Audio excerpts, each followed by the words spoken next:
Thank you, Madam Chair. The primary objective of the Immigration Advisory and Joint Security Programs are to stop potential terrorists and other high-risk passengers from boarding aircrafts and entering the United States.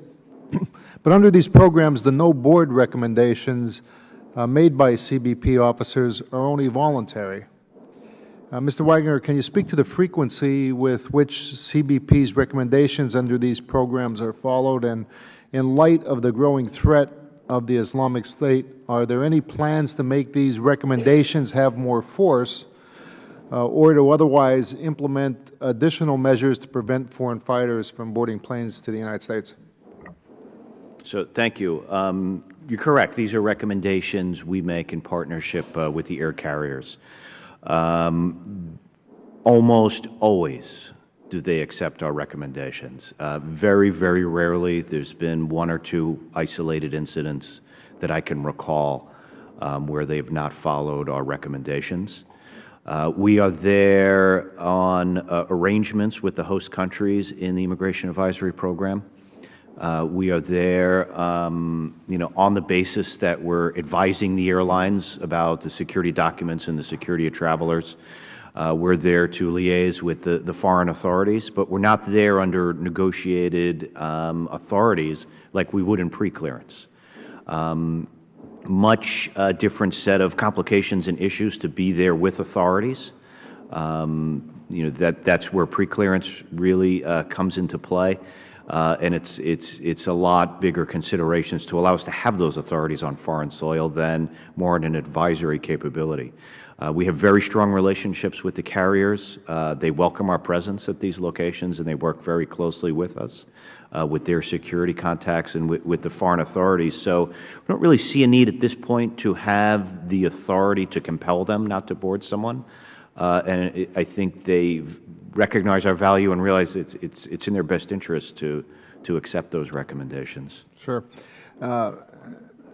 We know that those wishing to do us harm have manipulated our immigration systems in the past to enter and remain in the United States, and indeed the 9/11 Commission noted that for terrorists, travel documents are as important as weapons.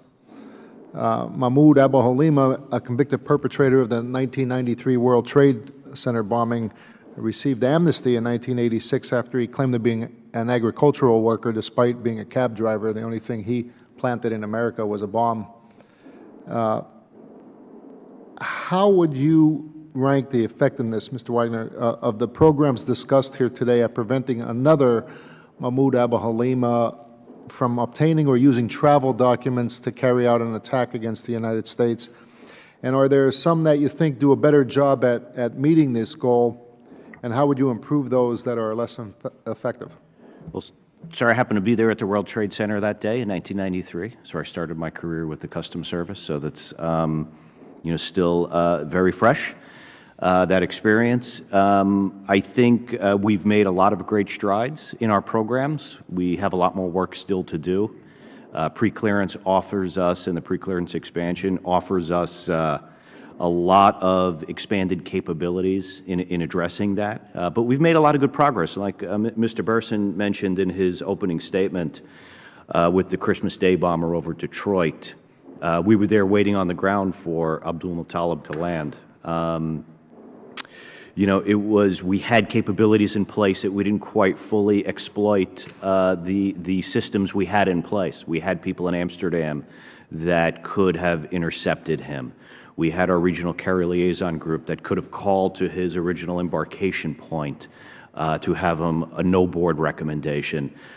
We really took that to heart and put a lot of these what we call pre-departure programs into place, and really with a focus on how do we best utilize the information that we have and how do we take action with that as early as possible to help secure the transportation system. So looking at the expanded partnerships, the expanded operations, the expansion of pre-clearance, and the use of our technology and our systems, we're in a much better place today, but we still have a lot of work to do.